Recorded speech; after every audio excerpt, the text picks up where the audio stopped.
If you have fluid issues like hypertension, edema, or congestive heart failure, part of what we need to understand to address this is how the body has compartments for fluid and how those compartments interact and how insulin affects them points to a solution.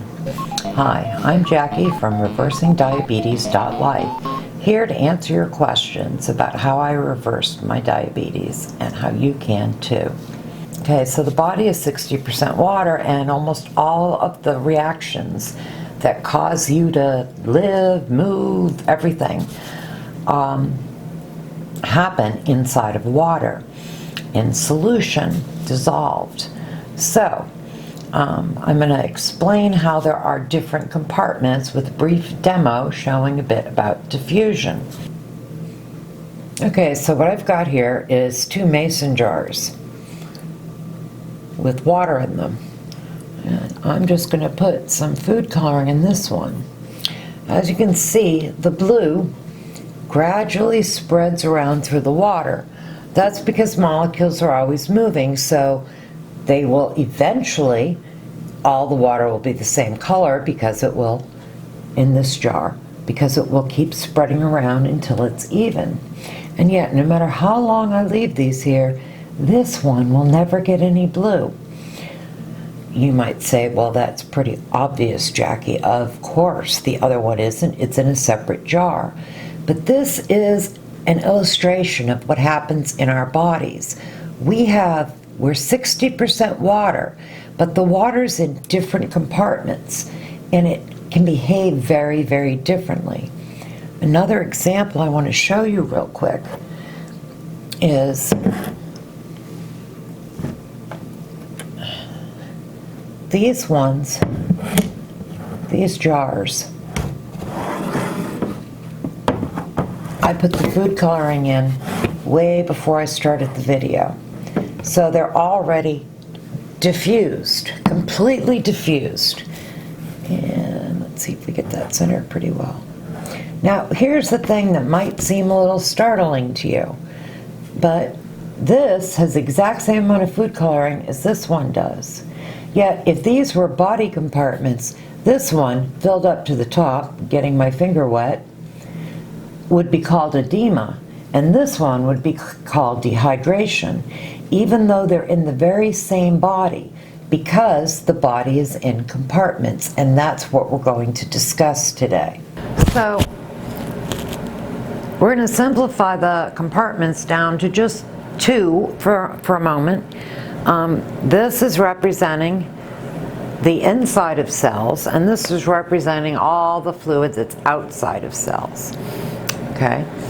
So inside of cells is supposed to be low sodium and high potassium, and outside of cells is supposed to be high sodium and low potassium.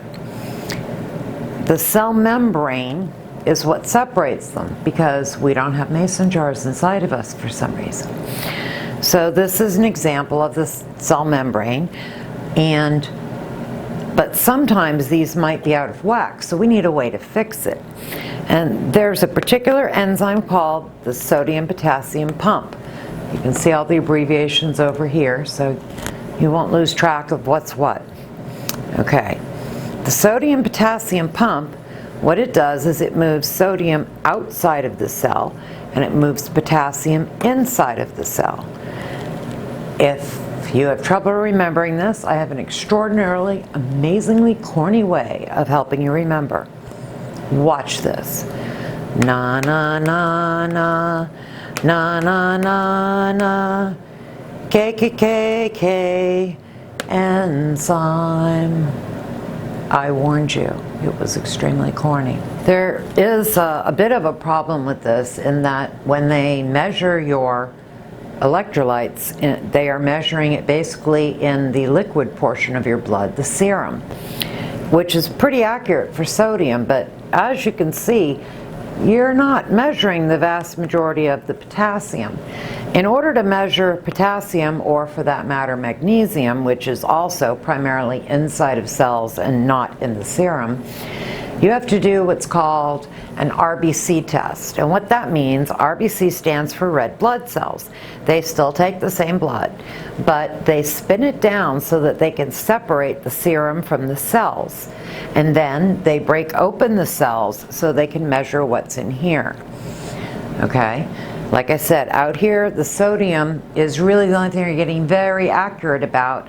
For other minerals, which the electrolytes we're discussing are all minerals, you really have to be able to test inside of the cells, the RBC test. Okay, so breaking down the fluid compartments more than just intracellular and extracellular, we have, number one, the circulatory system, which is the fluid in all of your arteries and veins.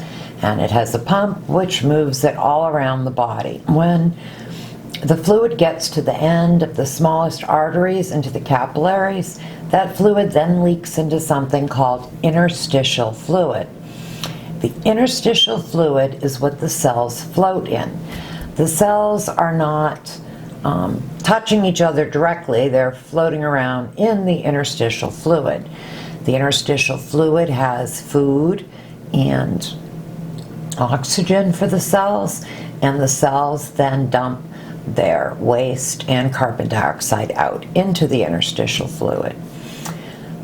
The interstitial fluid returns back to the circulatory system, sometimes directly. It'll go into the veins and start being pumped around by the heart. But a certain amount of it is also moved by what's known as the lymphatic system. The lymphatic system is really a second circulatory system. It moves fluid all around your body from the interstitial spaces back into the circulatory system. But it goes through a separate set of vessels called lymphatic vessels.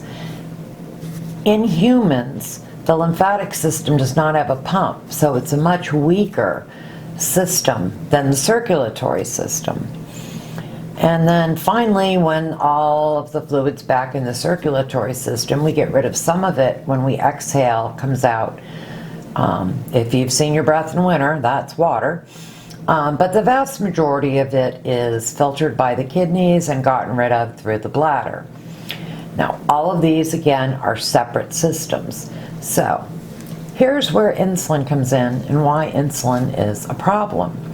Insulin tells your kidneys to hang on to sodium and water and not let it go.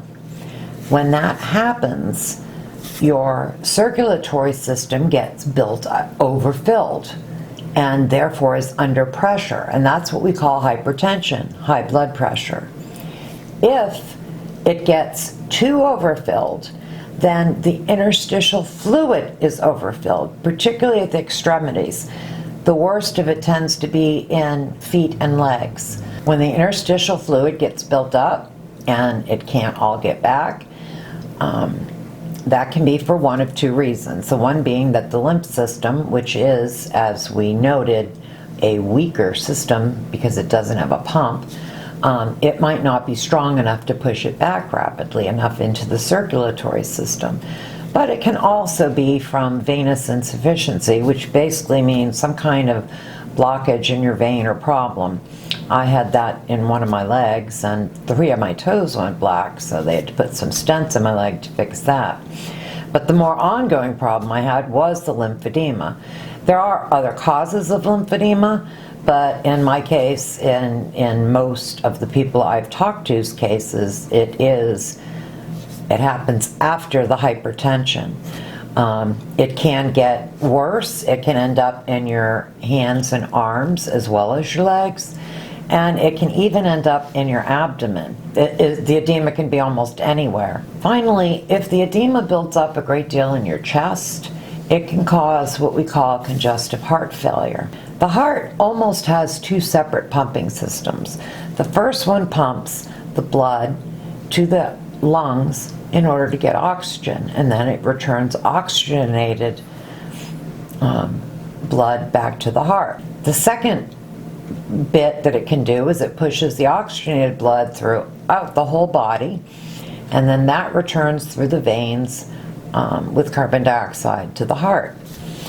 So if the left ventricle isn't strong enough, the blood can pool in the extremities, especially the feet. And where it becomes, in my opinion, even more problematic is if the right ventricle is failing, because then you can't get blood to the lungs and back to the heart, and the heart needs oxygen too. So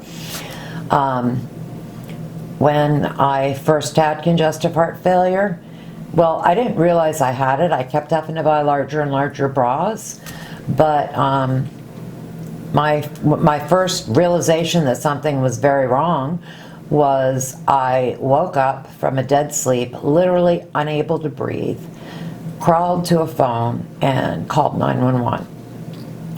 After I was in the hospital and treated in the ER, and then I was hospitalized for a few days, and the primary treatment for congestive heart failure is that they give you IV diuretics. Diuretics being a drug that causes you to pee a whole lot more to get rid of the fluid. Of course, that is removing it primarily from the circulatory system in hopes the other systems will balance out. It's really difficult to have congestive heart failure. You end up sleeping upright in chairs because you can't lay down. The insulin has for so long been telling your kidneys to hang on to water that you're pretty much drowning in your own fluids. It's an extremely unpleasant situation. I fixed my hypertension, edema, and congestive heart failure by massively reducing my insulin, because insulin causes the kidneys to retain water. Reduce insulin and you fix the fluid problems.